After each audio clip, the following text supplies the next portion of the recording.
Welcome to today's Elsevier Live webinar, Wong's Nursing Care of Infants and Children, an Australian and New Zealand Perspective. My name is Emily Wang and I'm the Marketing Manager here at Elsevier. I'd like to start with an acknowledgement of country. In the spirit of reconciliation, we acknowledge the traditional custodians of country throughout Australia and their connections to land, sea and community. We pay our respect to their elders, past and present, and extend that respect to all Aboriginal and Torres Strait Islander peoples today. I will now pass on to Andrea, who will lead the session with Lisa. Thanks very much, everyone. Hello, everyone. Welcome to our webinar on our text that will be coming out in a couple of weeks, which is the Wong's Nursing Care of Infants and Children, an Australian and New Zealand adaptation. I am Andrea Middleton and I am a lecturer with the University of Tasmania. I coordinate some units in the postgraduate course for paediatric nursing, and I also work as a clinical nurse educator at the Royal Hobart Hospital down here in Tasmania. And Lisa? Thanks, Andrea. Thank you to all that have joined, and I can see from some of the names that are popping up there, there's already several that have joined that are contributors. So I'd just like to welcome all of those. So thank you. It's great to see you. So I'm a lecturer at Charles Sturt University. I'm also still a clinical registered nurse working in a rural, quite a small rural facility. And again, thank you for all that are joining today to listen and join us for this exciting release of the text. Very good. Thank you, Lisa. I'd just like to start with our journey. So for those of you that are familiar with Wong's, it is a very well-established American text. It's up to its 11th edition and has been used across Australia and New Zealand in both clinical areas and also with universities. We were contacted about 2 years ago now to look at doing an Australian and New Zealand adaptation.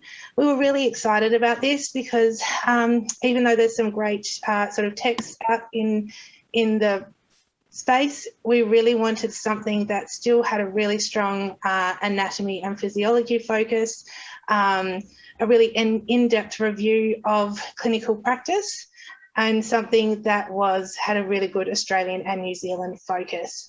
When Lisa and I got together, started reviewing the text, we really thought about what was needed to support the educational needs of both undergraduate students and nurses in the clinical space. So we decided to create 2 texts. So what started as an adaptation of 1 text, we have created 2 texts. One is a professional version for those nurses that are working clinically, looking after infants, children and young people in the clinical space, and then also for students. So for those that are completing undergraduate paediatric units, or maybe students that are doing their placement in paediatric units or looking after children in hospital. So once we started having a look at the text, we broke it up into chapters.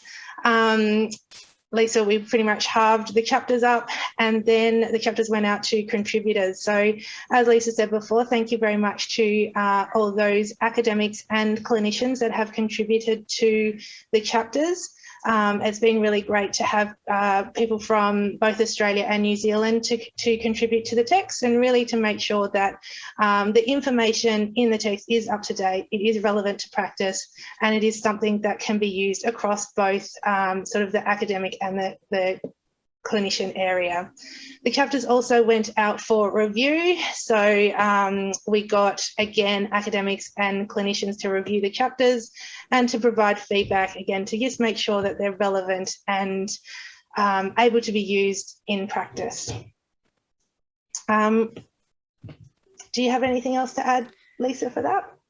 It's probably just to add, and I think that those that are contributors and reviewers would certainly agree, It is an adaptation, but it's been quite the undertaking, because we are looking also at First Nations. The text also does touch on Pacific Islander, Torres Strait Islander, rural and remote, and as I said, First Nations. So it's quite the undertaking. So huge effort by contributors, and then again by the reviewers. So huge undertaking. Yeah, it's been great. And I think we really, for those of you that are familiar with the text, it was quite interesting looking at all the American terminology. So we did do a pretty big cull of the text, took out old photos, American terminology. There's conditions and therapies that we don't use here in Australia and New Zealand, which are quite big in America. So I think hopefully it is a really good perspective for Australian and New Zealand nurses. So this is the professional edition. It really focuses on nurses that are working in the paediatric space. So we really identified that we have got, just in the face of nursing at the moment, we have got a lot of nurses that are retiring. So we've got a lot of nurses that are inexperienced for looking after children coming into the paediatric space. So that could be in paediatric units, in adult focused hospitals, emergency departments, theatres, rural settings, and the big like children's hospitals as well. So we really hope that the information is focused on those clinicians that are working in those paediatric clinical areas. We also note that it is important that nurses still use their clinical guidelines that are available online, but this text will provide a more in-depth review to just really enhance that foundational knowledge. We feel that sort of when nurses do have a good foundational knowledge, they are able to provide evidence-based best practice care that's both confident and competent. So we really hope that this text will help nurses with that. Anything else, Lisa?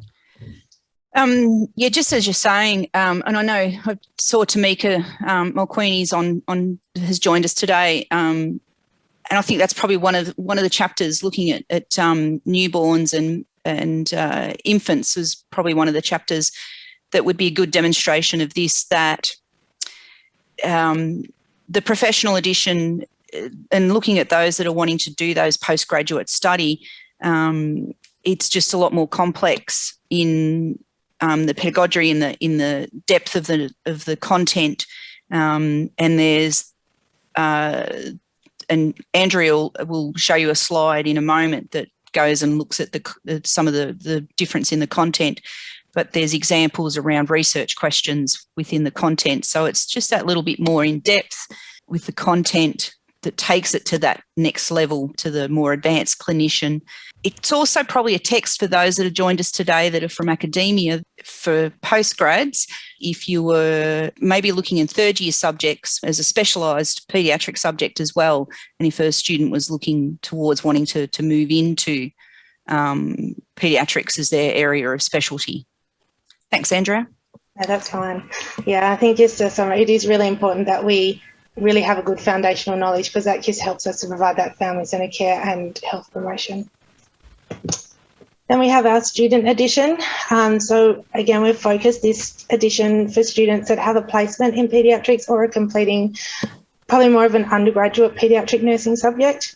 It really covers the lifespan of paediatric nursing. So as I'll go through in another slide, we go over infants, children, and adolescents, and then just looking at those, looking at childhood development, and then also health promotion and those conditions that require children to be in hospital. So looking at the system, looking at the respiratory system, the cardiovascular system, and all the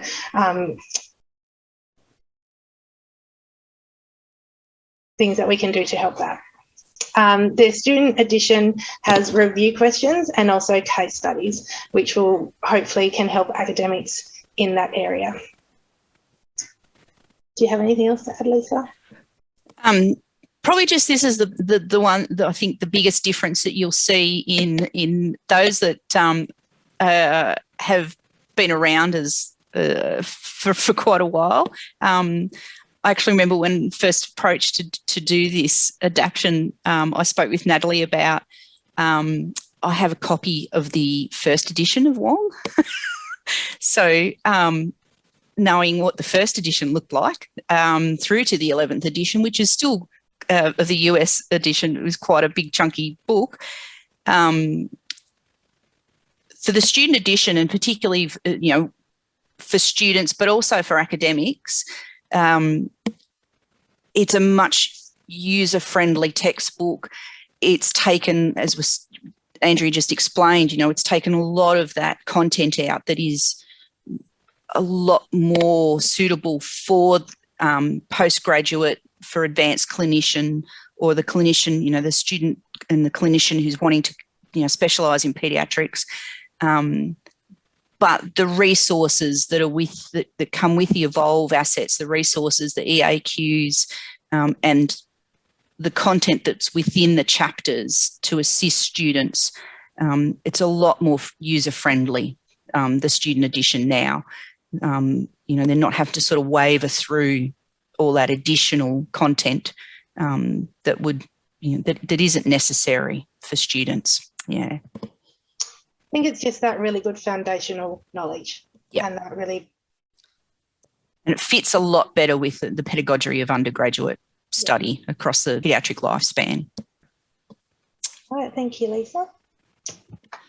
So we have kept with the same organisation of the American text in terms of the way the chapters are laid out. So we've got Unit 1, which is chapters 1 to 3. This just really looks at the multitude of influences on the child as they develop in both the family, the community, and looking at culture as well. And then we move on to Unit 2, which is chapters 4 to 6. This is where we really review critical nursing assessment. So there's a chapter on sort of nursing physical assessment, there's pain assessment, and then we've also got a chapter on infectious diseases and immunisation. Unit 3, so chapters 7 to 9, really look at that importance of the neonatal period.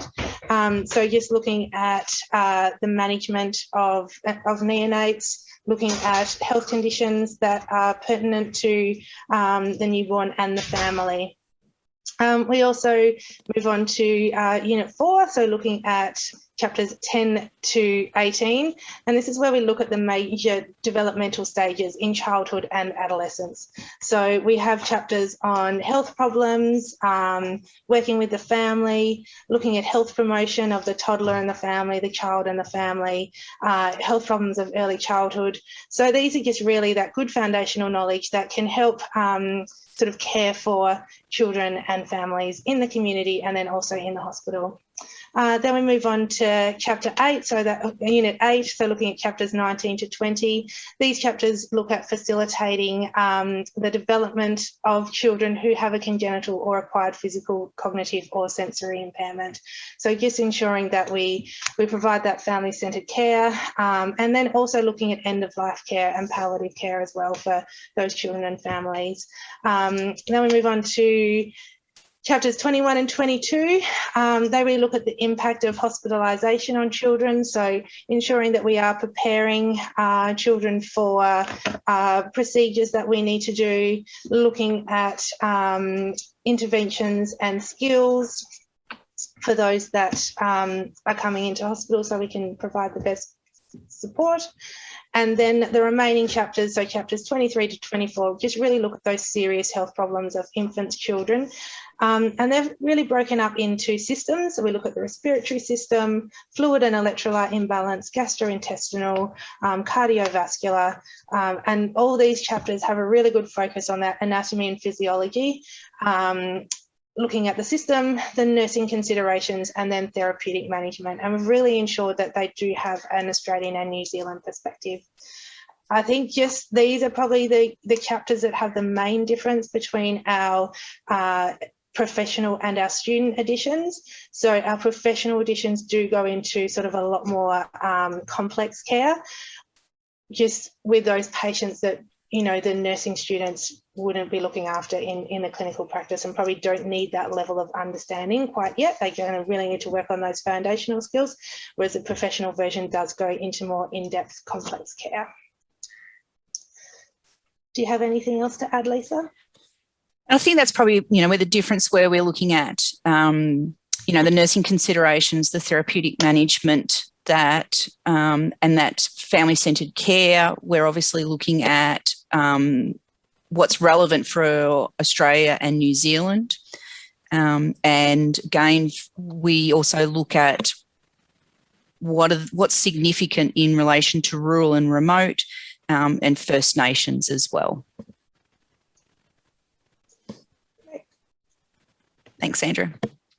The next two slides are just some snippets from the texts, just to really show you what some of the examples that we've got. So we've got a number of cultural considerations. So as Lisa was just saying, we have focused on First Nations. So we do have some considerations around Aboriginal and Torres Strait Islanders and then Maori people as well from New Zealand. We've got some information. So that example there is using children as interpreters. We have touched on sort of refugees as well, and just some of those considerations that we need to be mindful of when we're providing care.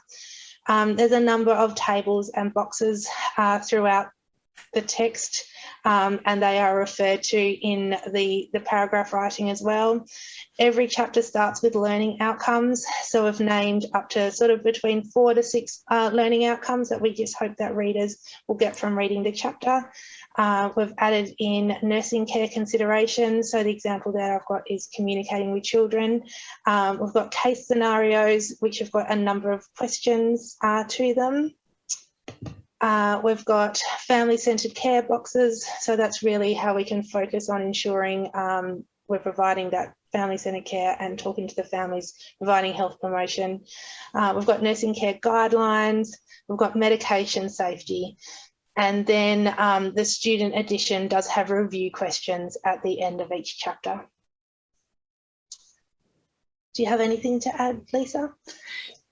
And just probably with the Evolve Assets, with the student edition, you've got additional review questions, case studies. The EAQs will have to support in the pedagogy. You've got your learning outcomes will be with each of those EAQ, the questions as well. And with the professional edition, you've got the research questions and critical thinking questions. So you've got lots of support material for both editions as well. Yeah. Great. And this brings us up to our final slide. So this is actually my little man. So he does feature in a few of the text, a few chapters in the text, but he recently went into hospital, and I think a reflection that I had for this text is that we just really want to provide a text to ensure that nurses are caring for children in Australia, New Zealand and worldwide that have sound foundational knowledge and can provide best practice, evidence-based and therapeutic care for children and their families. So we hope that this text will find a place in your bookshelf and in your clinical areas and on your book lists, because we really hope that it can be used throughout Australia and New Zealand. And if anybody has any questions, or Lisa, if you would like to add anything else. No, I think you summed it up lovely. Just again, thank you for those that have joined. There's a lot of familiar names and in the chat box there, so thank you. And yes, as I said, a lot of the contributors also provided photos. So where we could, we included as many Australian and New Zealand images as possible to try and provide and make it feel an Australian and New Zealand text as well as the content, that the images, yeah. Thanks very much, Lisa and Andrea, for the very insightful presentation today. Very excited for these two texts to publish next week. We do have a number of questions that have come through from the audience. Great effort. Just wondering whether it also considers paediatric nursing skills specifically. I'm going to say yes, in that it talks about nursing care considerations. There's lots of the images that Andrea brought up showing a lot of the little boxes. There's nursing care considerations, and a lot of those talk about particular nursing care requirement around certain procedures, but also within the content. There is discussion around nursing care management for particularly in those last section of the chapters, from, just remind me, Andrea, from chapters 20, I'm just thinking 23 to 34, Yep. where we're looking at specific conditions. They're quite specific in the nursing management, which we'll talk about nursing skills. Yeah, so I mean, a lot of the chapters go into like therapeutic management, nursing management. Yeah. And I suppose the difficulty we find is that a lot of hospitals have different, they do have their own guidelines, and they do have their ways of specifically doing some skills. So I'm trying to kind of avoid that, but just really giving that foundational knowledge behind the reasons why we're doing it this way. So the professional text will probably have a little bit more in depth. Where we're talking about a condition that we're probably aware that there may be some difference between Australia and New Zealand, or we were aware that it's a condition that does have some changes in treatment, we were trying, where possible, to give you as many links to children's hospitals, certain procedures, so therefore the student or the professional had further links on. So you weren't kind of just left hanging. You would have further links to then go on and find that information. Yeah. So hopefully that's answered the question, Emily. And I think for an example there, so yes, we've got box 5.6 that's up on that page at the moment. And so I've got there like procedural sedation and analgesia. So I've talked about the equipment needs, and so the information around that box would be around sort of why we need that equipment, and then how to set up for a procedure. So talking about communication, distraction ideas, setting up the environment, using all your communication, but we probably don't actually go into exactly how to provide suction or do pulse oximetry or those kinds of things. It's more that foundational knowledge to how to why we do it that way. So hopefully that helps that answer. Great, thank you both. Another question from the audience: does the textbook cover adolescents transitioning to adult care?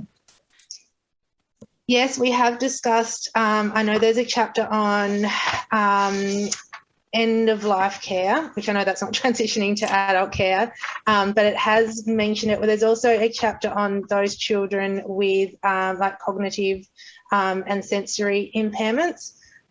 So we have sort of mentioned like there are some sections of the chapter that talk about transitioning care to the adult hospital into adult care. And I think Lisa, you did the chapters on adolescents. And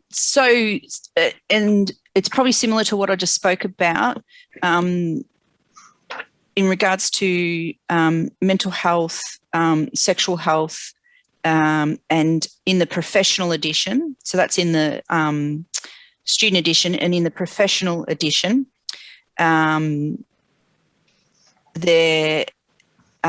we've provided links to services and discussed some of the difficulties, as well as then some of the support services for when adolescents are needing to transition into that adult care. Great. Thank you both. Another question from the audience. It's great to see so many questions. Thank you, everyone. How should students approach and use the book to get the most out of it? It's always a good question. By reading it. not just using the bare minimum, by utilising all that comes with the book. So looking at, as Andrea's got up there, the example, making use of all the different sections of the book, but also the Evolve assets. So making use of the EAQ, the questions, the assets that come with the textbook, but looking at all the different little sections and the boxes in the textbook and making use of the review questions as well. Yeah. And I think just really taking the time to have a look at the organisation of the book. So just understanding that the first part of it really does focus on, you know, the family-centred care, childhood development, and it's sort of towards the end of the textbook that we go more into those the care needs of children that are in hospital. Yep. And looking at those first couple of chapters, so the understanding, you know, paediatric care, family-centred care, and having an understanding of Australian and New Zealand child and family health. Yeah. And nursing. Another question from the audience: how would you use Wong's Nursing Care of Infants and Children first edition to teach undergrad? And when would you use student versus professional editions? I will focus, so I coordinate a postgraduate, some units in the postgraduate certificate of nursing, and I'll use a professional edition. So I think that the student edition is more focused on those on undergraduate students. I think it's probably more for those students that have a placement or are doing a unit that may not see paediatrics as their ultimate place that they want to go to, but the professional edition does just provide that more information on complex care. So I think just for your general units, I think the student undergraduate units, the student version would be more applicable, but for postgraduate and for in a clinical space, I think the professional version, that's kind of it in a nutshell, and that was our thinking as we were creating the texts. I don't know if you have anything more to add, Lisa. I know a lot of universities. I was actually talking to Jackie about this the other day. So I know across Australia and New Zealand, we sort of have a bit of a split with universities. A lot of universities, there isn't a single paediatric subject. So they do paediatrics in another general subject, and they do across the lifespan. So one of the ideas about separating the textbooks was that a paediatric student textbook was affordable and could be looked at adding into those subjects that there was a paediatric content, but it wasn't that you had to buy this really expensive textbook that perhaps you're never going to use again. So if you were doing the undergraduate and you're teaching in paediatrics across the lifespan, you're teaching an anatomy, physiology, clinical subject across the lifespan, and paediatrics is going to pop up in first, second and third year, then hopefully the student edition is something that you can buy and you will utilise throughout your undergraduate degree. And it's not this, huge expensive textbook. And come third year, and it's something that you enjoy paediatrics, you're looking and you want to think about going into as a postgrad, then yes, as Andrea said, you'd look to buy the professional edition. But hopefully it's still a textbook that as an academic you could recommend, or you could look to use and take case studies, critical thinking questions. You could use the EAQs for online tests and exams to assist within the teaching space. As a student, it would certainly help for you to assessments, to answer and help with assessments if you were doing a subject that taught across the lifespan and you had a subject, an assignment that was on paediatrics. Great. Thank you I both. think it's, Oh, sorry. Sorry, I think it's also really important to remember that in nursing, children are going to pop up everywhere. So, you know, if you look at their health journey, you know, they're going to go to a GP, they're going to get immunisations, they're going to come into an emergency department, you know, where there's adults, they're going to be coming into theatres. And I think the student version does provide a really good foundation for that. So, you know, it doesn't go into the complex care of an oncology patient, but you know, it does provide that, you know, those distraction, communication, family-centred care, all those kinds of things. Because I think even if nurses aren't, you know, if it's not their niche that they want to go into, they're still going to come across children in their clinical practice. So it's good that they still just have that that foundational knowledge. Great. Another question, switching gears here a bit. With First Nations, do you look at traditional and spiritual healing? Great question. Yeah. We don't look at it, and it wasn't that we didn't look at it. It was around because it's an adaptation of Wong, but that's certainly been noted, and further discussions are occurring because of that, and that's been picked up from New Zealand and Australia.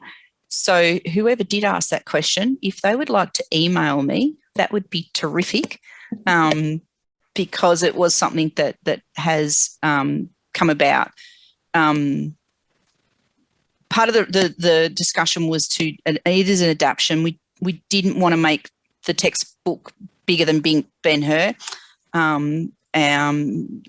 but it's certainly something that we're looking further at. So please email me.